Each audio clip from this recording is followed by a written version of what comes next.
Welcome to Bicycle Retail Radio, the bicycle industry podcast that brings retailers, vendors, advocates, and thought leaders to the mic for honest discussions about the latest issues facing retailers while taking an in-depth look at the person within the profession.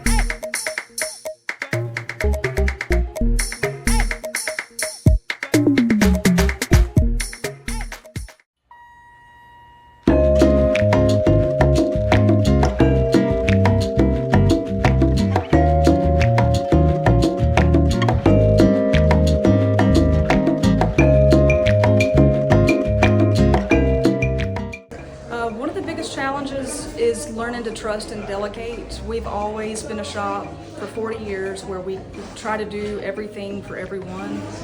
We're now in roles with employees where we have certain tasks that we're specialists at, and it's made the shop run much more efficiently.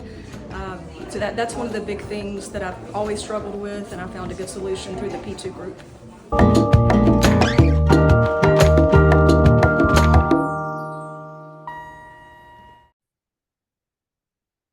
All right, listeners, welcome to Bicycle Retail Radio. This is Heather Mason, NBDA president. I'm thrilled you're here. This is our Flex. This is our Technician Flex. It's our ongoing podcast feature where we talk about service center and mechanics. It's produced in partnership with NBDA educational partner, Northwest Arkansas Community College Bicycle Assembly and Repair Technician Program Director, Benjamin Glenn. Ben, welcome to the podcast. Heather, it's always a pleasure. Thanks for having me again. This is always something I look forward to. It's great. I mean, last time we were together, it was at the summit and I left you in the middle of a tornado. I really, truly hope that everything was okay. Yeah, the community is still recovering from all the downed trees and just kind of the mess that happened there. I think there were 6, maybe 7 confirmed tornadoes in the area. So it did damage quite a bit, and of course the trails that did get damaged. There's still a lot of work to do. I think Bentonville Bike Fest, everyone recovered from that well, but community is great around here. Folks really responded and wanted to help. Seemed like everyone was kind of lending a hand. So my thoughts are definitely with the community. It's such a special location, special place in the world, and the college is just located in such a place where people can come, get an education, get out on those trails and have a unique community. And I noticed that the day after, as we were driving through town, the community was just coming together to support each other so much. So I do hope that everyone is okay. Thanks for coming back on the podcast. Our monthly feature is really a fun thing. I've heard a lot of great feedback from our retailers and our listeners. And lots to get into today. How are things going at the college? So we are on our summer break, did a little remodel as well. So we got, this is our storage, I guess we call it storage cage. We got a little mural put on top of that, really opened up the space as well with some new garage doors. So happy about that. It's not as, if you've ever, been in the space, it was very, very much surgical, kind of very closed in a little bit. So we put in some new big glass garage doors as part of our building remodel here. So it's nice. It's a little bit more open. So that's one of the big improvements we're excited about. Student wise, we are gearing up for hopefully 2 full cohorts. I think I caught you up on last time we were looking at launching second sections, another section of each of our courses. So we'll have those courses open in the evening, not just in our morning cohorts times. So looking forward to hopefully having 2 full cohorts of students. We've hired now 4 part-time faculty members, so the program's growing. We've got a lot of public interest, so we've also opened up some community classes that are focused just on bike ownership. What do you do when you need to wash your bike and leave your chain? How do you do that? Just kind of educating the community on what it looks like to own a bike and have a good time, elevate that experience. All the time we're thinking about how can we best support the industry as well. So we're working on some really good plans with some industry partners. Hopefully next episode I can update you on that. We're really excited about the potential we have with some fantastic brands and suppliers and manufacturers out there down the road. So things are moving along a little bit quicker. Like we said before we came on, can't believe it's already July. And so here we are. We'll start class kind of the end of next month. So looking forward to that, starting up and seeing some fresh faces in here and just, you know, teaching the things we need to teach, right? So I'm looking forward to it. It's really great. So listeners, if you're listening as you're driving, when you get home or out of the car, head over to our YouTube channel because you can actually see the space behind Ben. We do make a YouTube episode of these, and you can see kind of the little bit of section that he was talking about. Our summit attendees were lucky enough to be able to go and tour the facility. And it's really a unique thing. So if you're listening and you know someone who wants to find a job in the industry, this is an affordable way to earn an industry recognized degree that you can go to a store, to a retailer, to a shop and have that mechanics degree and start your way in the cycling industry. And I know lots of people are taking advantage of this, and I'm so happy and thrilled to learn that you're continuing to grow. And I'm thankful that we get you for these flex where we actually answer questions that come at us from retailers. And in today's episode, I reached out to my community of riders and I said, hey friends, I'm doing this episode and I want to switch it up a little bit. I want to actually ask questions to you that local riders are like too embarrassed to say out loud. Like, when you bring your bike into the service center and like, you kind of don't want to ask something that maybe is going to make you not look so cool, Yeah, no, I get it. Yeah, the service center could be a little intimidating sometimes. And, you're walking in with your bike that you're super proud of and you love to ride. And, you don't want to let your guard down sometimes. So, yeah. So, but Ben, just I get so excited sometimes to jump into the questions, but if we do have people who are listening and maybe they just want to like earn a degree for themselves, like not even to work in the industry, or they want to know how they could register to get into the next classes. Like, can you tell us a little bit more about that? Because I know you do have very diverse students, and just a little bit about that. Yeah, we do have a big range of students. Every cohort, it seems like we have some folks that are still finishing up high school. So 15-year-olds, 14-year-olds that are coming to the program, they're able to do that. They've worked with their local, high school. Maybe some of them are homeschooled, all the way up to retired folks that have been in the military, or just folks that are looking to enhance their hobby, be able to work on their bikes in the garage. They obviously have reached their limit with YouTube, as we all have sometimes. But they're just wanting to know how to do things a little bit more efficiently and to enjoy that experience they have on the bike. So if you're interested in knowing a little bit more, you can go to NWACC, that's NWAC, at .edu. That should get you there, or you can actually just do the way I like to do it is just go to NWACC Bike Tech through a Google search or whatever your favorite search engine is there, and that'll take you right over. We have a really great website that's going to walk you through all the different courses we offer, as well as some of the new things that are coming on board with our Trails Technician School as well. So that's a really interesting school that's getting ready to open right next door to us here. But our full cohort year, so it's 2 semesters, 16 weeks per semester. It's everything you can imagine, from learning what a hammer is all the way up to suspension service, how to do those 50, 125, 250-hour suspension services that are definitely crucial, all the way up to wheel building. We go through a full 16-week course on electric bicycles. Of course, first semester, we're talking about tools, being safe. How do you operate? We even go down to like, how do you operate the repair stand? So I don't hurt my back, or, how do I work with this bike? E-bikes are heavy. How do we do that efficiently? So we're, taking care of our bodies and able to do that over the course of a, 8-hour work shift. But we do have a lot of folks that do come through just to enhance, and they just want to learn from themselves. And those folks we've found, they usually like to get out in the community and either volunteer in events as a race mechanic or support somehow. We've got several that do that. One person's coming to mind that volunteers with the local triathlon group and just shows up at the rides sometimes and just make sure people's bikes are working okay.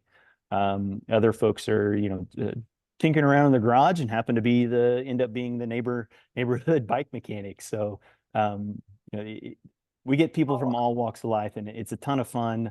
It's kind of a one-room schoolhouse sometimes, and that just makes the teaching just so much more interesting, and get to see and experience so many other people's walks of life. So.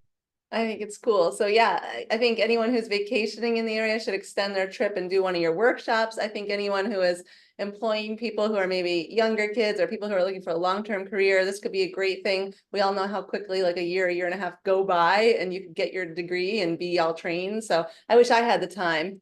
All right, so Ben, let's get into it, and we will link in the show notes. You can also go to that Google search, like Ben said. So my idea today was I reached out to my local cycling community, my club, and I said, hey, what questions are you embarrassed to ask the retailer or the mechanic at your local store? And my thought here is if we could get some of these questions, this insight, not only could I have you like answer them for our podcast, but also maybe our retailers who are listening could get a sense of like what people don't know. And they maybe could turn that into some informational like YouTube videos they could share on their social feeds or something like that. So, Yeah, that's awesome. I love that idea. Turning this into, how can I better serve my community? So that's yeah. awesome. Yeah. All right. So now I'm going to put you on the spot and I'm going to give you 4 of the questions that I thought were pretty great that definitely are things I've probably thought about, but been a little too embarrassed to ask. The first one definitely sounds like me. It's not my question, but it sounds like me. What are the signs that my suspension needs servicing and how often should it be maintained? That's great, right? Yeah, that's fantastic that folks are even thinking about suspension service. That's fantastic. I love to hear that. The first thing that comes to mind is just a decline in ride quality. From personal experience, I know the times that I've foregone services, the ride, it feels like my suspension is kind of running a little bit harsh. Like it's not responding like I need it to do, no matter how much I adjust the rebound or compression or, whatever those are. There could be a bit of a decline in the quality of the ride, how well it feels over the trails. Also take a look, just do a visible inspection. If you notice between rides, between times you wash the bike, if you have a lot of debris that's kind of collecting on the suspension piece itself, specifically around the stanchions, the upper part and the lowers there where the sliding happens, there's a wiper seal that actually kind of helps to lubricate and clean things and allows those two pieces to work really well together. If you start noticing things look wet or there's always dirt right there, always kind of, just looks like you haven't cleaned it very well, that's time for that suspension service. Our manufacturers and suppliers do an amazing job with somewhat advertising or at least letting folks know how often they want their suspension serviced, and they go by hours. I don't track the hours I ride, but my health fitness app, there's a lot of them out there. They track how many miles I've ridden. If I ride 5,000 miles in a year on my full suspension bike, then I know I should have at least had at least 250-hour services from Fox or RockShox or whoever I'm riding. I should have those services done at least twice within that year. So if you're riding a lot of hours, check your fitness app. How many miles are you going to be riding? What's your projected, mileage on that particular bike? I would recommend taking a look at that. If you see you've got accumulated, like I said, 5,000 miles, then probably should have had 2 done within that year. Another piece there is, noises as well, especially with linkage. So if you hear any squeaks, things just are not going away and seem to be getting louder. If you notice any kind of side to side movements, then it's definitely time for some linkage service there. Our manufacturers are fantastic about those published service intervals. RockShox, Fox, they make it super easy to find. Again, kind of falling back on Google, you could search your product, whatever that is in there, and find out, every 50 hours or 125 or 250, I need to be having things done. Okay, how does that translate to mileage? Let me check my health fitness tracking app, and I should be able to kind of estimate how often I should be getting that done.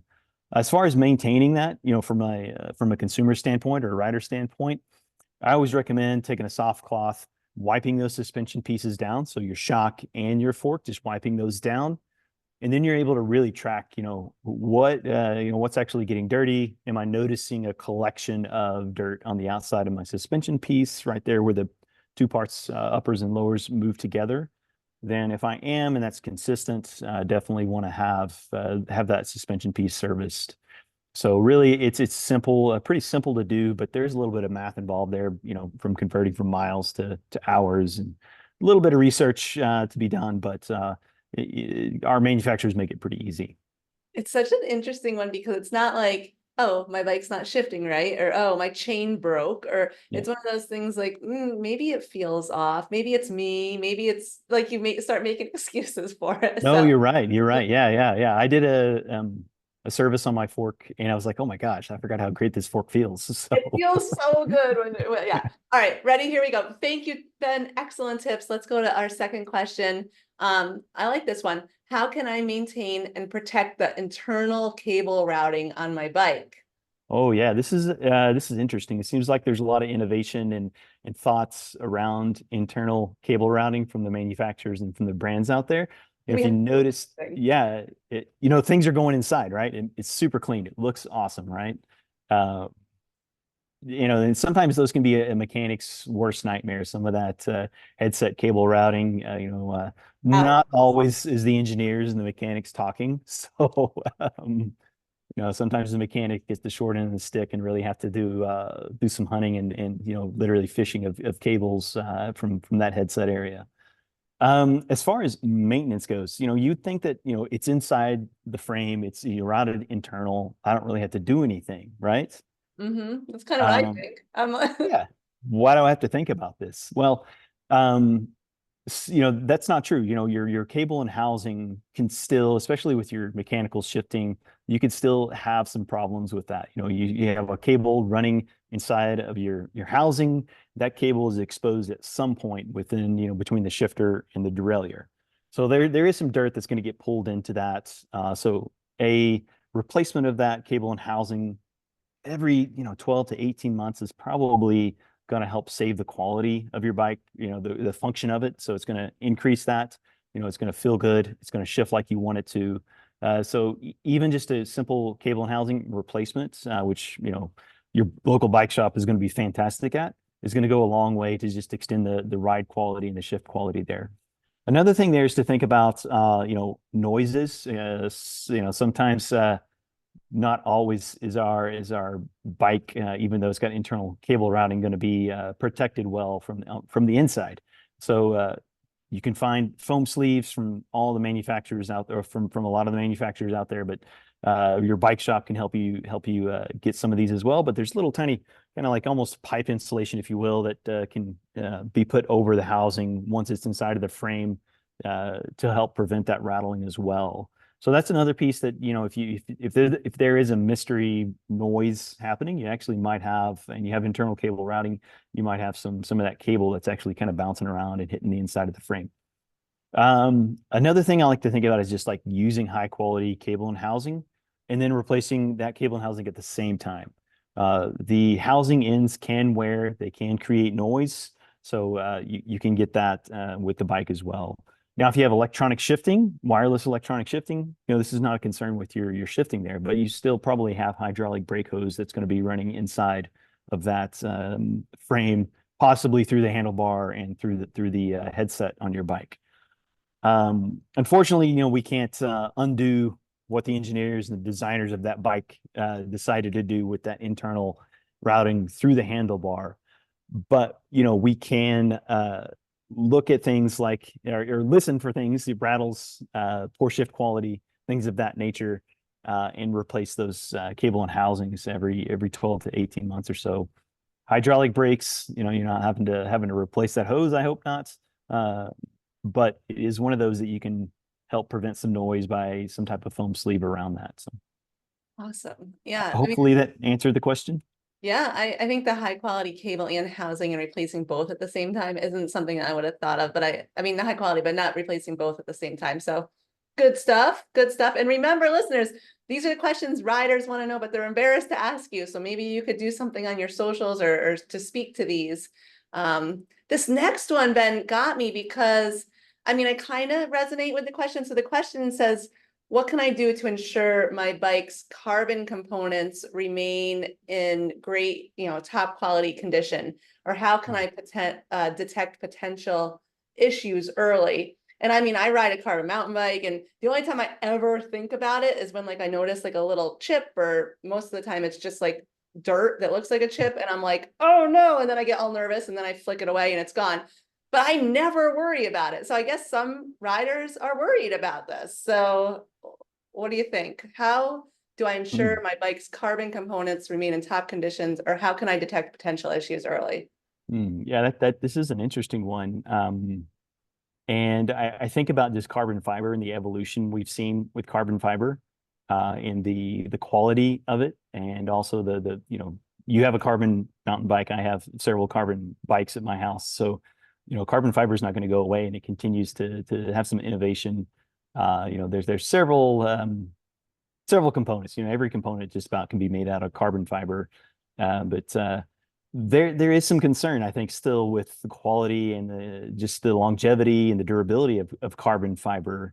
I think that a lot of folks think about when carbon fiber first entered the bicycle industry. Some of it wasn't fantastic. The bicycle industry did not invent carbon fiber. We just adopted the material and brought it over. So we didn't quite understand how to kind of harness the good things about carbon fiber, and actually how to make things perform better and function better. One thing I always think about anytime I'm touching carbon fiber is the fastening torque on any bolt that's going to wrap around carbon fiber or be a part of attaching a component to carbon fiber. Does that make sense? So if I've got my carbon handlebar and aluminum stem, I'm going to make sure I'm going to check that tightening torque on the stem, but also look at the carbon fiber handlebar, check the manufacturer, check the product, see if they have like a minimum. Hey, don't clamp this area more than 6 Newton meters or 8 Newton meters, whatever that is.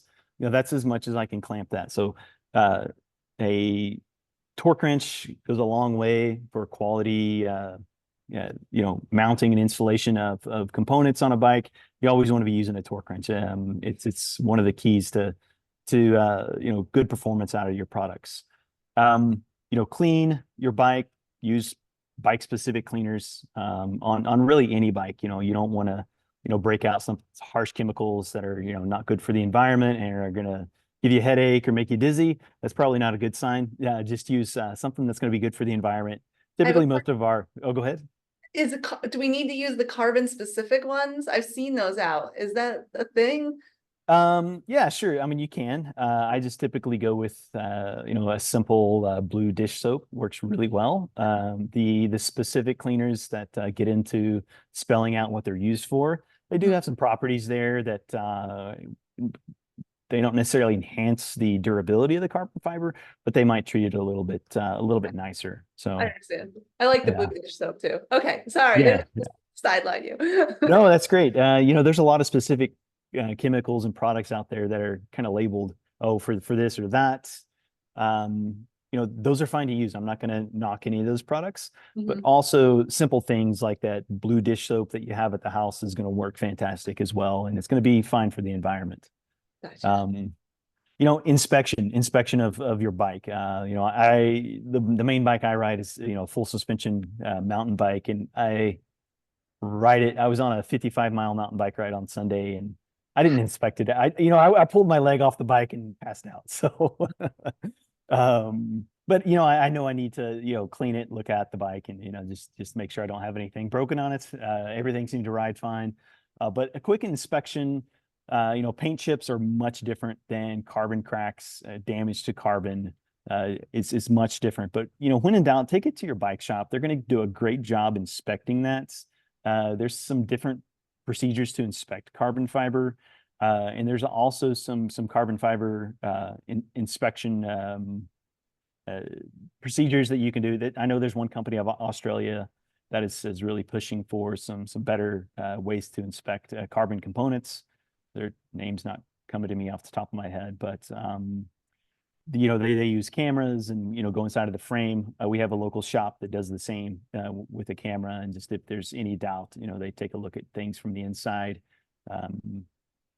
Another piece I'm thinking about is I love really wide tire, especially on my gravel bike. They ride really well, but sometimes we can go with a tire that might be a little too wide than that's recommended for our bike. Yeah. Tires will change widths, depending on how I'm riding, how much air pressure I have. tires can move around quite a bit. So, wheels, you can get a little movement out of the wheels there. And then if those things build up with mud, dirt, stuff like that, that's flexing into the frame. I can get some damage actually to the frame itself right there behind the bottom bracket at the chain stays. So I know when I was doing a lot of cross racing, that was pretty common to have a giant pile of mud sometimes right in that area. And I was always concerned about, did my tire in the mud, kind of grind through my frame. Never had it happen. Definitely had some paint that was removed, but just stick with the tires that are recommended for the frame itself. Another one is watch out for heat when it comes to carbon fiber. Most of our carbon fiber has some type of resin that's bonding those pieces of carbon together. And if we expose those to a lot of heat really quickly, then you can actually damage that carbon fiber. I'm thinking about actually a recent example of a person that went to a triathlon, and the bike rack they put on the car set a little too close to the exhaust. Ooh. Yeah, so on the ride over, that heat was coming out and actually melted their rear wheel. Oh, wow. Yeah, because the wheels hang down. Oh, yeah. Yeah. Okay. So watch out for that. That's another one there. Now, under normal use, I'm gonna park my bike outside this coffee shop. I got carbon wheels or a carbon frame. That's fine. It's made to withstand that normal environmental exposure to heats. But if I'm going to think about applying some tubeless rim tape to my carbon rims, I'm going to heat that up maybe with a heat gun. Don't do it. Don't heat up carbon at all. You're going to do some damage on a very small molecular level, or even on a big level, like exposure to exhaust there. So yeah, never apply heat to carbon. You can definitely release some of that bonding agent or melt it completely and have a product that just doesn't work. So You're pulling out some good ones here, Ben. Like I wasn't even thinking about the wider tires, but I know a lot of people do try to do that. And that just general inspection, keeping it clean. And the torque, that's a big one that I hope everyone is training their staff on, especially when it comes to those handlebars, stuff like that. And the heat thing, I didn't even think about that. Good points. All right, I got one more for you. Final question. This one, I don't know why people would be embarrassed to ask it, but let's maybe because of the electronic shifting. It says, what's the best practice for maintaining my bike's drivetrain when it comes to the high-end components like electronic shifting? So maybe people are like too embarrassed because they're like, oh, I don't have to do anything, or does it need any maintenance at all? Maybe, I don't know. Electronic shifting is typically not found on kind of those entry-level price point bikes. So I always think about, kind of that premium model, who's buying that, what the customer is, what their experience is, kind of things like that. But electronic shifting, what am I having to do to it? Just recharge the batteries, right? Right. That's great. That's, you want an easy system to operate, functions well, shifts every time I want. I think about recent upgrades I've done to my bikes, and anytime I put electronic shifting on there, I kind of wouldn't say forget things, but it is easy to not think about, oh yeah, I should probably measure my chain and do the things that I need to do that I know to do, right? So one of the big things here is, back to talking about, when we talked about carbon fiber is, clean your drivetrains, use environmentally friendly cleaners. And then also right after that, make sure you lubricate the chain. That's going to go a long way just to extend the life of any drivetrain, high-end electronic shifting, or those entry-level drivetrains as well. If you have a removable battery, so if you can take the battery off your derailleur, take it off and cover those terminals. I'm thinking of SRAM's electronic wireless systems. They come with a little cover that goes right over the terminals at the derailleur, and then there's a little cover that goes onto the battery itself. Or you can just go drop your battery in the charger, charge it while you're washing that bike. So always take that battery off. It is designed, that whole system is designed for weather. It's heat, cold, or hot, cold, rain, mud, whatever it is. But, when you're thinking about washing a bike, you're usually like, I want to, put the power to this and use the spray nozzle and all that good stuff and, go directly on that drivetrain. Best practice, take the battery off, cover those terminals, and then Smart. start your wash there. Smart. Another part of electronic drivetrains is it's a computer, pretty much, right? So that computer, as things go on, just like our cell phones, you get those firmware updates, those system updates. Check for those. It's super, super easy to do with most systems, and it's typically done just through an app on your phone. That app will also display your battery life, and keep an eye on that, so you're not guessing before you take off on that ride, how much battery life you have. So that's going to go a long way as well. Again, back to SRAMs. I love Shimano's as well. So if you're a Shimano fan out there, they have great system as well. I'm just more familiar with that SRAM app just from a personal standpoint. So that's super easy to do. It's just a few buttons there to push, and it's easy to push a firmware update through to that derailleur, to that drivetrain. So We still have to lube the chain, right? Like that's like a normal thing, right? still got to lube the chain. Yes. Yeah. Do this about every 3 to 4 rides. I always like to do this after I ride. So that might be a little weird, but that gives the time for that lubricant to reach the crucial places in the chain, for that chain to be protected well. So I like to do it after I ride, put some chain lube on there. I know my bike's ready to go for the next ride. Another piece there is, there's still, parts on this drivetrain, this electronic drivetrain, that's going to wear out. Yeah. Your chains wear out. Your set of gears on your back wheel, those cogs are going to wear out as well. So is your chain ring. All those pieces are, metal pieces moving on metal pieces. So those are going to wear. I always use a 3-point chain wear tool, and I honestly thought I had one right in front of me, and I didn't grab it, but it's got 3 different points where it checks the chain wear. I always think like, if it's measuring at 0.5, there's a little indicator on there. That's my alarm. I probably need to go ahead and put a chain on order or go buy one from my shop. If it's at 0.75, I absolutely am going to have to replace that chain. If I don't, then I know that I'm going to have to also replace, a cassette, maybe a chain ring if I've let it go that far. So, 0.5 is kind of like your alarm. If you hit the snooze button, make sure you wake up and replace that at 0.75. I like it. So, I mean, not too much here. Like if we're making sure our battery's charged, we're checking for those firmware updates, keeping that chain lubed, making sure it's weared good, and then just taking those batteries off and the terminal covers when we wash it, we're pretty much, that's it. Yeah, it's pretty simple. You think about like an electronic drivetrain, it sounds super high end and like, oh, I can't touch that kind of thing. It's, premium product, right? But it's really easy. It's it still functions just like a non-electronic, just cable actuated drivetrain. You still got to measure the chain, still got to wash it, still got to lube that chain. So awesome. I don't know. What do you think? It's kind of fun taking just the questions that riders ask. I mean, they seem simple, but like if this is what people want to know, then we need to, I don't know, figure out a way to educate our customers. So maybe listeners, go ahead and throw up your own YouTube video or do your own in-store maintenance class or what have you. Yep. I love it. It's great. Thanks for doing that, reaching out to your local community there. It's nice to know folks are willing to say, hey, this is things I need to know or want to know. And I'm just, maybe a little hesitant to ask my shop for whatever reason, right? And then dealers out there, hopefully this just kind of gave you a little bit of something maybe you can think about, any type of clinic, or like Heather said, a YouTube video, or even Instagram. Instagram is great for those little videos like that.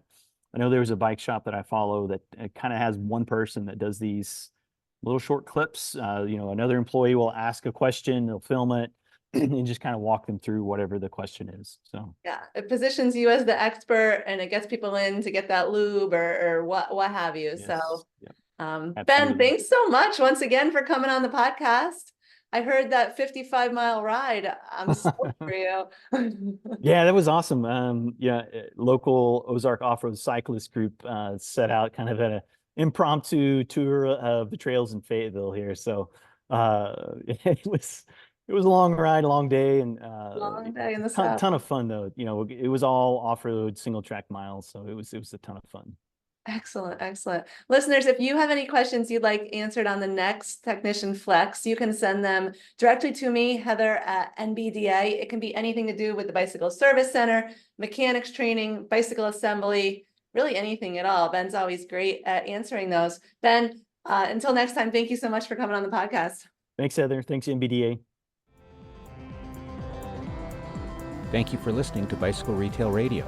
This podcast is designed specifically for the bicycle industry, dedicated to strengthening our retailers and cycling community. If it is your first episode, we urge you to take the time and listen to our past episodes.